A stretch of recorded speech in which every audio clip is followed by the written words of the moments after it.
His claims shocked the world. He had suggested that the sun was less than perfect.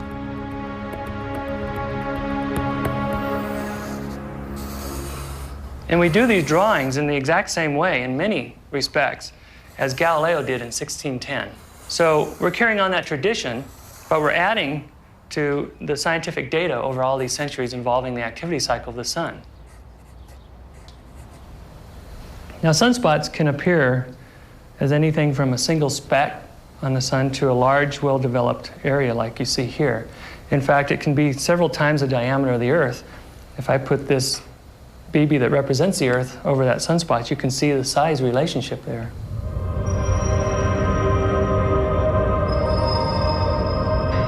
The sun so dominates our planet in size and power that even the smallest change might be felt on Earth. The sun's output certainly will affect the Earth. A change of just 1% on the sun, extended change, could change the Earth dramatically in a way that maybe the Earth's climate could not recover from.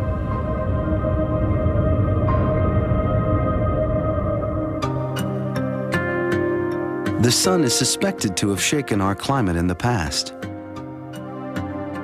A long cold spell began in the 1600s. Ice skaters raced on Dutch canals that had never been frozen and haven't been since. From 1645 to 1715, astronomers happened to note an absence of sunspots over the course of 6 solar cycles. Was this solar anomaly somehow the cause of a miniature ice age? Today, we know that the sun's brightness varies over its 11-year sunspot cycle.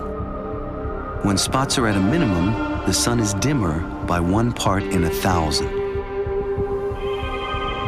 At solar max, a brighter sun seems likely to warm our planet. Yet Earth's reaction is so complex, we still don't fully understand it. Ironically, some hope to find the answer written in ice. A Himalayan expedition set out in 1997, and during temperatures of 15 below Fahrenheit, 45 people made the trek. Documenting their climb with a video notebook, they lugged 6 tons of equipment, even a refrigerator, to a glacier called Dasupu.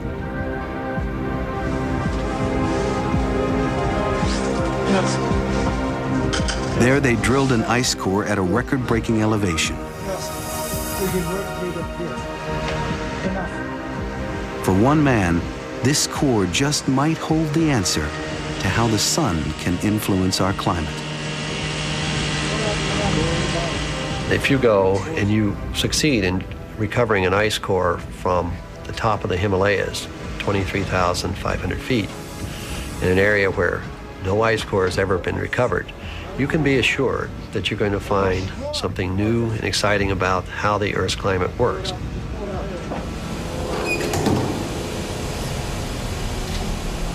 For expedition leader and glaciologist Lonnie Thompson, the greatest challenge was transporting these delicate cores, unmelted and unbroken, to a deep freeze in Ohio. Here at the Byrd Polar Research Center, 6,000 cores are kept at a constant -40 degrees. The oldest record dates back over 500,000 years.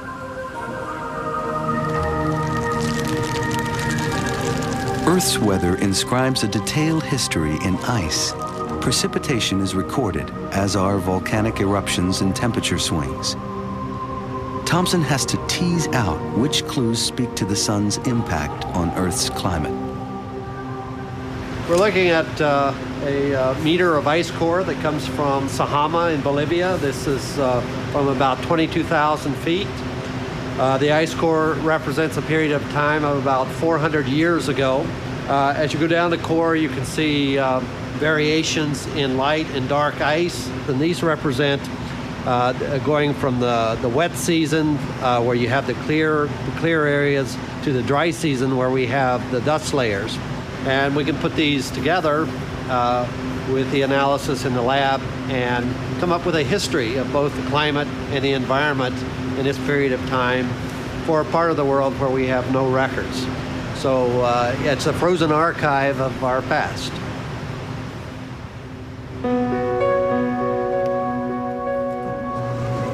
By piecing together information from his global collection of cores, Thomson is seeking evidence of a historical pattern. A clear connection between the sun's cycles and the Earth's climate.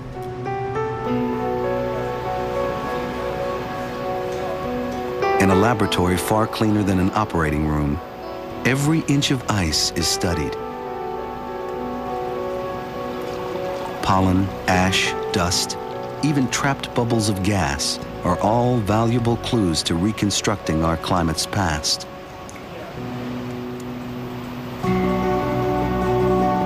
The most intriguing find lies in the chemistry of the ice.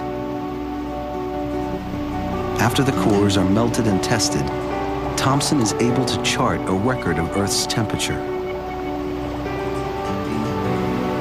Results show a clear 11-year cycle in Earth's climate, a pattern in sync with the sunspot cycle.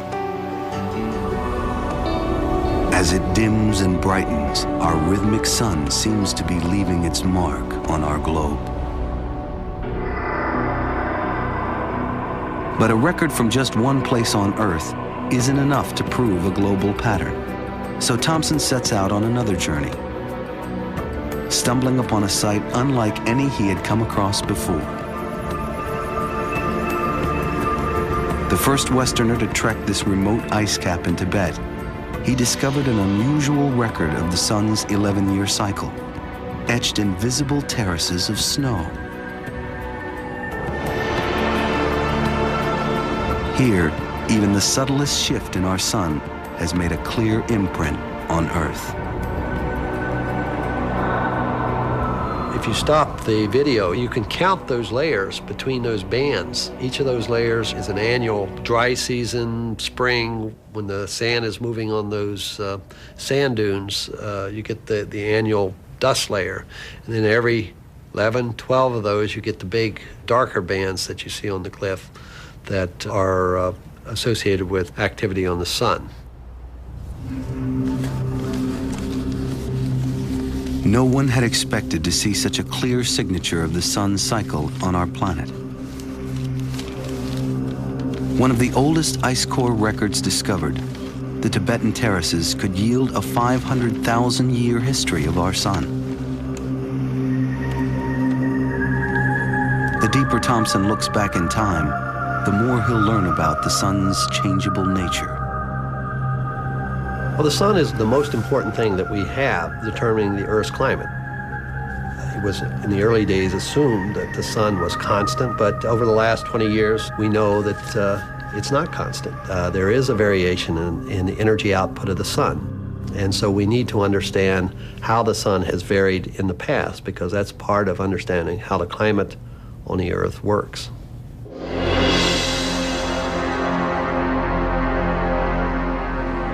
As he continues to unlock secrets in ice, Thomson is beginning to piece together what the sun holds in store for us. Given how little we know, it is wise to keep an eye on our sun, since for better or worse, we are tied to its cycles. And however much the sun has changed or will change, most life on Earth is bound to follow.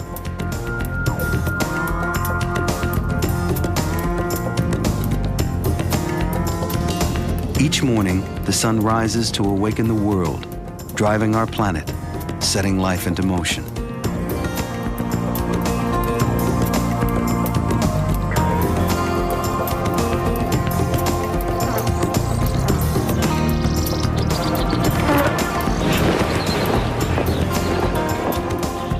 In this uncertain universe, the one thing we can count on is that the sun will come up again.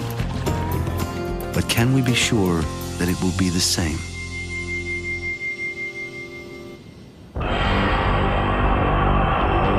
We are just beginning to discover the dark side of the sun. one that blows off streams of hot, highly charged particles into space, the solar wind.